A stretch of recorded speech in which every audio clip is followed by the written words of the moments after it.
Hola, los saluda Guillermo González Navarrete, quien les da la más cordial bienvenida al Noticiero Constitucional. En la presente edición tendremos las últimas novedades referidas al quehacer constitucional. Arrancamos con nuestros titulares. En defensa del interés superior del niño, declaran fundada por mayoría demanda de habeas corpus. Presentan nuevo número de revista peruana de Derecho Constitucional. Modifican cronograma para elegir miembros de la Junta Nacional de Justicia. Tribunal Constitucional participa en simulacro por sismo. Ordenan a ONP pago de pensión de jubilación minera completa. Profesor argentino expone sobre historia de la Corte Suprema de Estados Unidos. Declaran fundada demanda de habeas corpus en defensa del interés superior del niño. En defensa del interés superior del niño, el Tribunal Constitucional declaró fundada por mayoría una demanda de habeas corpus promovida por una abuela materna para recuperar a su nieta, a quien el Poder Judicial decidió enviar al Centro de Atención Residencial Hogar Transitorio Virgen de Lourdes en la provincia de Jauja, Junín. La demanda fue presentada por Angélica Reynoso Alviño, quien, según dijo, se hizo cargo de su nieta de iniciales NIBP desde que nació y le brindó alimentos, vestido, vivienda, educación y asistencia médica. En febrero de 2014 llegó a un acuerdo con la madre de la menor para alternarse su cuidado. Posteriormente, la Quinta Fiscalía de Familia le entregó a la abuela la menor, por cuanto habría sufrido violencia sexual por parte de su padrastro. Sin embargo, el 1 de julio de 2014, la Fiscalía sacó a la menor de la institución educativa número 30059 Rosa de América, arguyendo un presunto estado de abandono moral, y fue enviada a la aldea El Rosario y luego al albergue Virgen de Lourdes. La niña asistía normalmente a sus clases y obtenía calificaciones satisfactorias. Y además confesó que no quiere estar con su madre, porque la llevó a la fuerza a vivir con ella, y por el contrario, prefiere quedarse con su abuela, quien la cuida y es responsable. El colegiado consideró que no existe la necesidad ni la obligación de que el conflicto sea resuelto por la judicatura ordinaria, cuando se vea afectado el interés superior del niño por actuaciones que se imputan como arbitrarias, siendo el presente proceso la vía adecuada para resolver la discusión. Revista Peruana de Derecho Constitucional, en su edición número 11, fue presentada por el presidente del TC, Ernesto Blume Fortini. Migración y Derechos Fundamentales es el título del nuevo número de la Revista Peruana de Derecho Constitucional, que es editada por el SEC. Fue presentada en una actividad académica por el presidente del Tribunal Constitucional, Ernesto Blume Fortini, quien explicó que aborda un tema gravitante del siglo XXI, que es concebir a la persona no solo como un integrante de un país, sino como una persona que tiene derechos y que los tribunales no pueden dejar de reconocer. Recordó la sentencia en la que el tribunal amparó a Jesús de Mesquita Oliveira, un ciudadano brasileño a quien Migraciones le impuso una sanción de salida del país, impidiéndole el ingreso, pese a tener familia ya constituida en el Perú. Los derechos no pueden estar supeditados a una nacionalidad.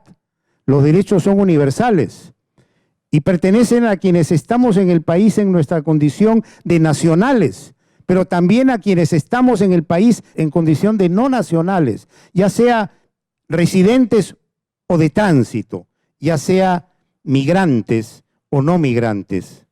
En la ceremonia participaron como comentaristas de la revista Rocío del Pilar Rabines Briceño, jueza de la Corte Superior de Justicia de Lima. Esta revista presenta un trabajo importante porque recoge de manera amplia la situación de vulnerabilidad de los migrantes y cómo se ha ido reconociendo sus derechos fundamentales en la legislación comparada como en el derecho nacional. Por ello quisiera proceder a comentar la jurisprudencia sobre el tema de derechos de los migrantes referido a la sentencia 4/2015, emitido por el Tribunal Constitucional el 8 de noviembre del año 2016. Esta sentencia obtuvo el primer puesto del Premio Regional de Sentencias de Acceso a la Justicia de Personas Migrantes o Sujetas de Protección Internacional. Y en el discurso de premiación que se realizó el 18 de enero del año 2018, se destacó que el Pleno del Tribunal Constitucional peruano es un ejemplo en el continente sobre cómo más allá de la nacionalidad y del estatus migratorio, la igualdad, el proceso justo y el interés superior del niño son principios fundamentales aplicables al punto de cambiar la historia de una familia extranjera.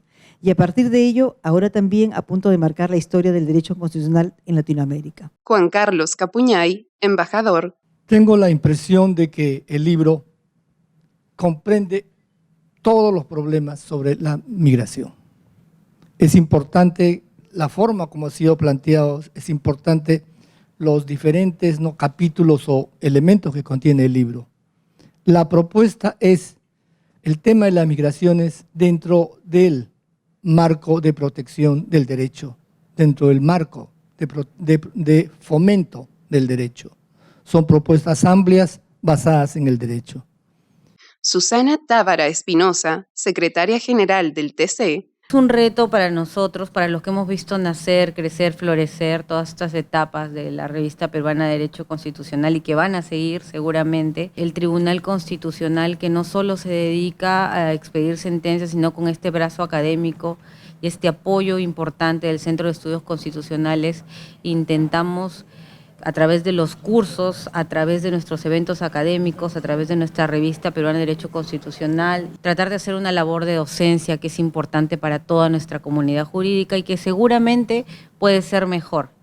Les agradezco a todos su presencia y la verdad que les recomiendo mucho la revista, está muy buena, la revista de Migración y Derechos Fundamentales, al igual que los anteriores números. Camilo Suárez López de Castilla, asesor jurisdiccional del TC. Creo también que la gran relación que hay entre el habeas corpus y la migración es que justamente las reglas que da cada país para protegerse, para poner orden, ponen en situación vulnerable a los migrantes. Vulnerable en una situación respecto de su libertad personal, vulnerable respecto de su derecho al trabajo. Son trabajadores que cobran menos, son trabajadores que al ser ilegales no tienen acceso a la seguridad social, no tienen acceso a temas pensionarios, tienen menor acceso a derechos laborales.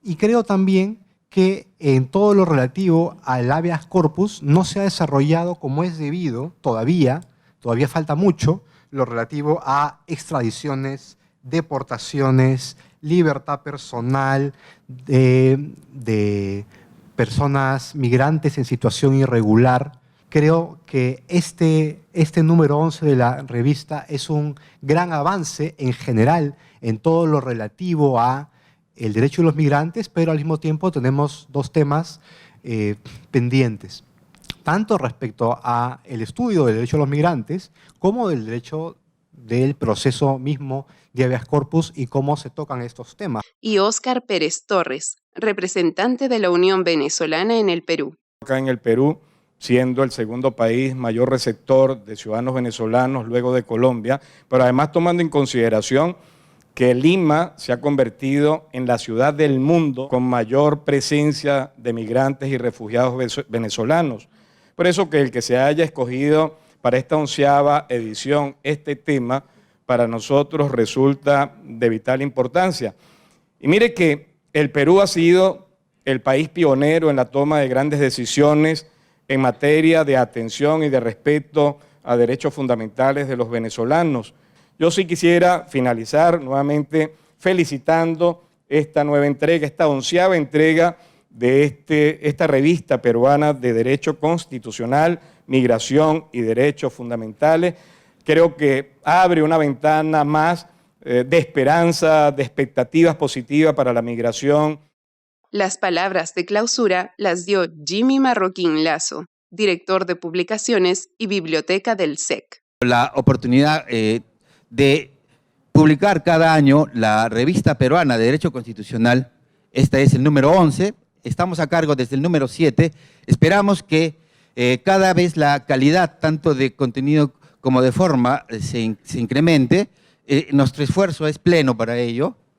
Y también nos cabe la satisfacción de publicar cada año la jurisprudencia que emite nuestro alto tribunal, a través de tomos, de la jurisprudencia más relevante que emite el colegiado constitucional. Cronograma para elegir a los miembros de la Junta Nacional de Justicia fue modificado.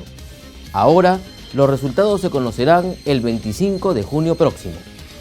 La comisión especial encargada de realizar el concurso público para la elección de los miembros de la Junta Nacional de Justicia modificó el cronograma que se había fijado inicialmente, acortándolo casi un mes, dado el número de postulantes que aprobó el examen de conocimientos. Así las cosas, la comisión especial dio a conocer el 31 de mayo pasado los resultados de la evaluación curricular de los 3 postulantes que continúan en carrera. Las denominadas pruebas de confianza, dentro de las cuales se consideran un examen psicológico y otro psicométrico, se desarrollarán el 15 de junio. El 19 de junio se publicarán los nombres de los postulantes que pasarán a la entrevista personal, la cual se efectuará el 24 de junio. Los resultados finales se darán a conocer el 25 de junio, junto con la juramentación de quienes hayan logrado superar el concurso. Tribunal Constitucional participó en simulacro nacional por sismo. Defensa civil, tarea de todos. Magistrados, personal jurisdiccional y administrativo del Tribunal Constitucional participó en el simulacro nacional de sismo convocado por el Instituto Nacional de Defensa Civil con el objetivo de evaluar la capacidad de respuesta de la población ante un escenario sísmico de 8.5 grados en la escala de Richter. El ejercicio se inició a las 10 de la mañana con el ulular de las sirenas. Inmediatamente, el personal abandonó sus oficinas y evacuó hacia los diferentes ambientes del tribunal, previamente establecidos, donde se habían ubicado círculos de seguridad.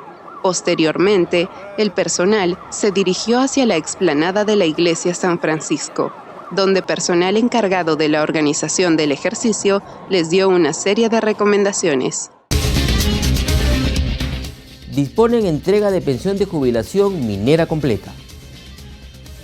El Tribunal Constitucional ordenó a la Oficina de Normalización Previsional establecer un nuevo régimen pensionario a un trabajador y reconocerle su pensión de jubilación minera completa por concepto de enfermedad profesional. El colegiado declaró fundada la demanda de amparo promovida por Andrés Mateo Núñez, quien pidió se declare inaplicable una resolución que señala que no reúne los requisitos para gozar de una pensión minera, pues no acreditó haber realizado labores expuesto a riesgos de toxicidad, peligrosidad e insalubridad. El tribunal interpretó el artículo 6 de la Ley 25009, artículo 20 del Decreto Supremo 02989-TR en el sentido de que a los trabajadores mineros que adolezcan de silicosis, neumoconiosis o su equivalente en la tabla de enfermedades profesionales, por excepción, deberá otorgárseles la pensión de jubilación minera completa como si hubieran acreditado los recursos legalmente. Mateo Núñez laboró en la Compañía de Minas Buenaventura S.A. en la unidad Uchucchacua, en la calidad de ayudante, desde el 12 de enero de 1979 hasta el 19 de junio de 1987, en el departamento y sección Mina. Profesor argentino Lucas Arrimada disertó sobre la historia de la Corte Suprema de los Estados Unidos. El profesor e investigador de la Universidad de Buenos Aires, Lucas Arrimada, visitó el Tribunal Constitucional para dictar la conferencia Historia de la Corte Suprema de los Estados Unidos en 10 fallos. La conferencia estuvo dirigida a personal jurisdiccional y practicantes de la institución, quienes a lo largo de las casi 3 horas que duró, tuvieron un interesante intercambio de ideas con el expositor.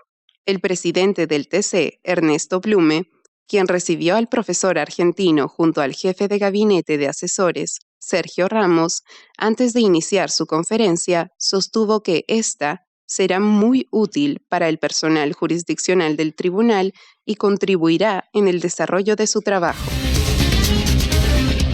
En la siguiente nota, el asesor jurisdiccional Javier Adrián nos habla sobre el interés superior del niño en la jurisprudencia del Tribunal Constitucional. El principio constitucional de interés superior del niño es un principio que se desprende del artículo 4 de la Constitución, que establece que el Estado debe otorgar atención preferente y especial a los derechos del niño, del adolescente y el anciano. Como tal, exige priorizar y darle preferencia a los derechos de los niños en todo tipo de casos en los que precisamente el legislador, los jueces, la administración, la sociedad y la familia en general tenga que ver con el ejercicio de estos derechos de niños y adolescentes. Es importante ver cómo se aplican las normas de la Constitución en la realidad, en el contexto. ¿Cuál es ese contexto?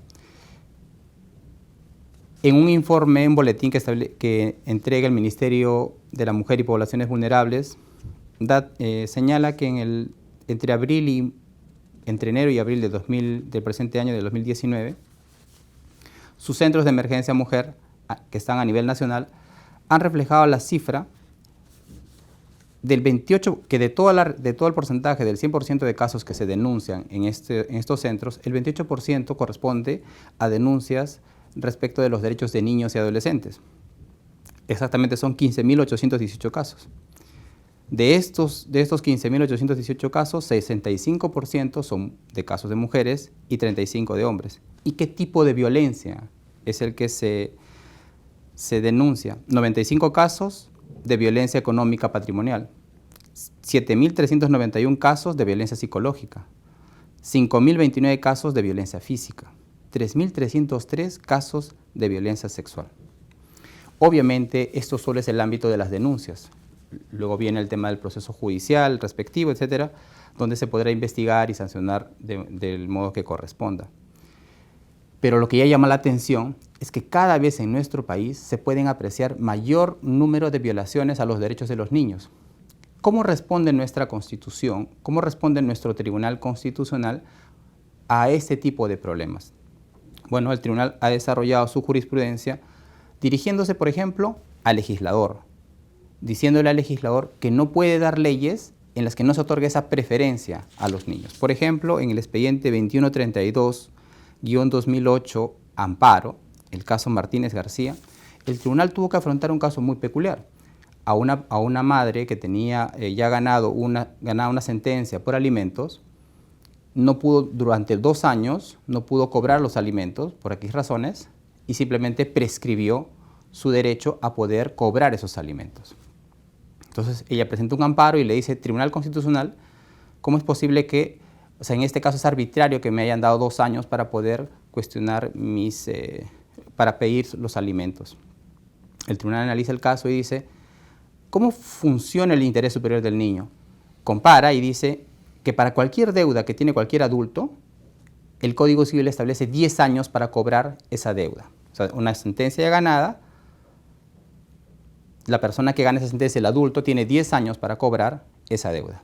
En cambio, si es una sentencia que establece una deuda a favor de un niño en materia de alimentos, el Código Civil, o sea, el legislador le dice, tienes 2 años. El tribunal hace un control de proporcionalidad y dice, ¿dónde está entonces el interés superior del niño? Legislador, ¿cuál es la preferencia que le has dado al interés superior del niño? ¿Cuál es la preferencia que le has dado a los niños? Si una deuda de un adulto tiene más tiempo para poder ser cuestionada. Entonces el tribunal dice, es inconstitucional que le hayan dado ese trato al derecho de los niños para cobrar sus alimentos, siendo todavía algo tan básico como son los alimentos. Entonces el tribunal declara inconstitucional y esto generó que con posterioridad se dé una ley que modifique el Código Civil y hoy el legislador, teniendo en cuenta esa sentencia del Tribunal Constitucional, modifica el Código Civil y establece que hoy el plazo es de 15 años. Así funciona el interés superior del niño dirigido hacia el legislador. Después, también se dirige el interés, en la jurisprudencia del tribunal, se dirige hacia los jueces. En el expediente 04058-2012, Amparo, el caso López Falcón, trata el caso de una señora que presenta una demanda de alimentos contra su esposo y en la audiencia, se fija la audiencia y esta señora, la respectiva audiencia, y llega 2 minutos tarde. ¿Qué hizo la jueza respectiva? Simplemente como llegó tarde, a la hora de tomar a la hora de verificar quiénes son los asistentes y verifica que no está la madre, entonces simplemente en ese caso dispone el archivo del caso y eso queda, y ya no hay materia de revisión. Ella presenta su amparo, le dice: Tribunal Constitucional, por llegar 2 minutos tarde, puede ser que se quede sin alimentos mi hija. Entonces el tribunal empieza a analizar si realmente cuáles son las condiciones que se han dado en ese caso y si se ha vulnerado el derecho a la motivación y sobre todo los derechos que tienen los menores. Y el tribunal dice, allí viene el rol del interés superior del niño, dice: juez o jueces, cuando ustedes tramiten casos, cuando ustedes apliquen normas, lo que tienen que buscar es darle preferencia a los derechos de los niños en aquellas interpretaciones que les puedan favorecer. Entonces dice, no justifica que se llegue tarde a las audiencias, pero dice, teniendo en cuenta que esta persona ya antes había ganado incluso una medida cautelar para que se le vayan dando los alimentos, y sobre todo que justificó por qué llegó los 2 minutos tardes, tenía un hijo enfermo, pero presenta los documentos para que se justifique, dice, el juez no podía aplicar de manera la jueza en este caso, no podía aplicar de manera mecánica las normas procesales que trajo de otro código y simplemente archivar el caso, porque lo que se iba a seguir en ese caso precisamente era los alimentos de un menor. Entonces dice, allí tiene que jugar la preferencia de los niños, es decir, verificar si es que lo que ha llegado 2 minutos tarde, hay una norma que aplicar, pero se puede reprogramar esa audiencia atendiendo a la justificación que pueda dar la demandante. Entonces el juez tiene que dar esas oportunidades a las partes porque lo que se está decidiendo tiene que ver con niños. Eso es darle preferencia a los niños, además de la preferencia en la tramitación de las causas, ¿no? Pero en este caso concreto el tribunal dice, fundada la demanda, jueza, no hiciste bien en aplicar de modo tan formal, pero sobre todo dejando de lado la importante protección de los derechos de los menores que se daba en este caso. Y en tercer lugar, otro caso que es muy importante, ahora ya dirigido antes al legislador, después a los jueces, ahora a los padres. En el caso 01817-2009, habeas corpus, el caso de los menores de iniciales JARRA y BRRA, la madre de estos presenta un habeas corpus y denuncia al padre. Dice que ella tiene una sentencia judicial que dice que permite que la madre pueda visitar a sus hijos durante un régimen de visitas. Pasaron 4, 5, 6 meses y el padre simplemente no quería darle la oportunidad a la madre de que vea a sus hijos. Entonces ella dice, no es posible que si yo tengo una orden judicial para que pueda ver a mis hijos, mi esposo o ex esposo en todo caso no me deja verlos. Además que tengo pruebas de que los están maltratando, tienen maltrato físico y psicológico. El tribunal analiza este caso, el tema de la integridad, y llega a la conclusión de que en efecto se ha vulnerado los derechos a la integridad, declara fundada la demanda y permite que la madre pueda ver a uno de los hijos. Claro, a uno de los hijos porque para todo esto habían pasado muchos años hasta que llega al tribunal y ya habían cambiado, los niños habían crecido y ya la situación solo se podía resolver respecto de uno de ellos. Entonces, ¿qué vemos con estos 3 casos representativos? Que el Tribunal Constitucional busca enseñarnos cómo se protegen los derechos, cómo los está protegiendo, pero manda el mensaje a la ciudadanía de que deben defender los derechos y que tienen mecanismos judiciales para poder proteger estos derechos de los niños y adolescentes. Los niños y adolescentes son un grupo especial. El interés superior del niño busca que si todos tenemos derechos, cuando se trata en un caso existan derechos de los niños, eso tiene que tener una especie de protección especial. El interés superior del niño es una especie de plataforma que nos ayuda a proteger los derechos de los niños y adolescentes. Terminaría un poquito esta parte con un argumento del Tribunal Constitucional que me parece de lo más importante. Y es que muchas veces en una concepción tradicional pensamos que los padres, cuando tenemos hijos, somos una especie de dueños de sus derechos. O en todo caso nosotros decidimos por ellos hasta que tengan 18 años de edad. Pero el Tribunal Constitucional en la sentencia 2132-2008 Amparo dice algo, como les repito, interesante. Dice en el fundamento 11 que el hecho de que un niño o una niña tengan un padre, madre o responsable de su tutela no implica en modo alguno que la protección de su dignidad o su desarrollo físico, psíquico, social se vean supeditados a la voluntad de tales personas adultas. Ni el interés del padre, madre o responsable de su tutela, ni aquellos intereses del Estado o de la sociedad pueden anteponerse a aquellos derechos fundamentales de los niños, niñas y adolescentes. en suma, lo que dice el Tribunal Constitucional, los niños y adolescentes tienen derechos fundamentales, deben respetarse los derechos fundamentales, primero por los padres, por la sociedad y por el Estado, y no se puede partir de una concepción en que los padres tienen el dominio de todos sus derechos. No lo tienen. Hay determinados derechos que no van a poder ejercer los niños. Por ejemplo, el tema de la educación, los padres pueden elegir a qué colegio puede ir, pero en el tema de su integridad física, en el tema de su salud, los padres no pueden decidir simplemente que no te otorgamos la protección de salud o la alimentación. Entonces, allí hay un mensaje que deja el Tribunal Constitucional precisamente para una mejor protección de los derechos de los niños y adolescentes.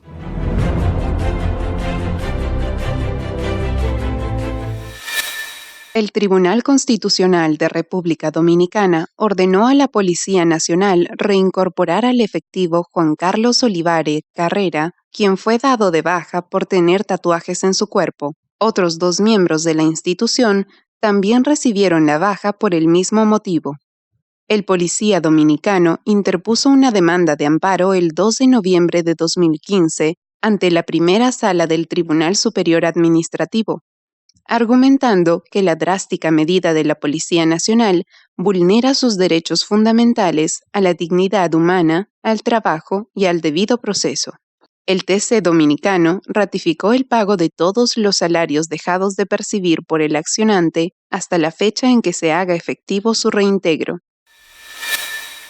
La Corte Constitucional de Colombia aclaró que los colegios no pueden excluir o discriminar a los menores que padezcan de trastornos por déficit de atención o que sean hiperactivos.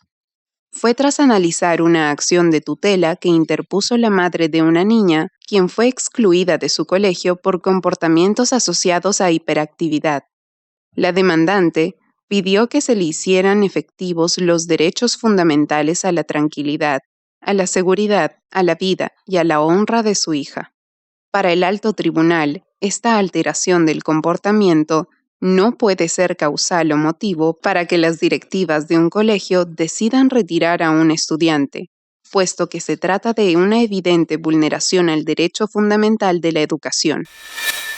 El Tribunal Constitucional de España se pronunciará por primera vez sobre la posible vulneración de los derechos fundamentales del personal militar profesional. El Ministerio de Defensa se enfrenta a una batalla jurídica inédita hasta la fecha. A finales de 2016, soldados profesionales de los diferentes ejércitos judicializaron, a través de la Asociación Militar de Tropa y Marinería, el procedimiento administrativo en el que denunciaban una situación de desigualdad y discriminación entre trabajadores de la misma escala y con idénticas funciones, pero con diferentes relaciones de servicio. 3 años después, el TC español ha abierto la puerta para conocer, en casación, sobre este asunto. Será la primera vez que se pronuncie respecto de la posible vulneración de derechos fundamentales de los militares profesionales en sus relaciones laborales con defensa. Hasta aquí el Noticiero Constitucional. Muchas gracias por la sintonía. Hasta la próxima.